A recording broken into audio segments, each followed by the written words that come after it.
Hi guys, this is a super quick video, just a really quick little reminder about Cornell Notes and how to take notes, not just for English but for all your subjects.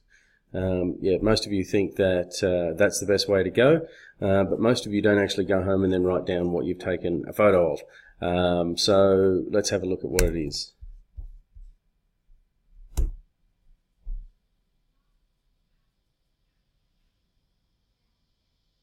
So nice and simple, you put your topic all the way up the top, the main points that the lecturer talks about, or if you're, say, writing something that someone's put in a video, if they have some points that they make there on the screen, you can write those down the side, and then anything they say over the top, you scribble down nice and quickly. Obviously, if it's a video, you can pause it, you can rewind, you can go back over it, which is really great, and then later on you want to summarize that at the end.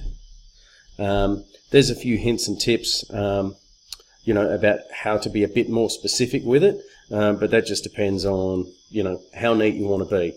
The main point is that you know what you're talking about up the top, you have your points down the side, your larger notes are on the bulk of the page, and the last important thing that you have to do is you need to go back and summarize what that is at the end.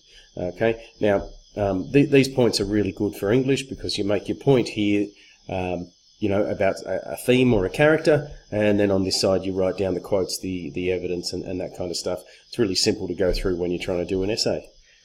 And that is basically that. The only thing, make a page or two before a lecture begins, or before you're watching a video or something, or even just in class.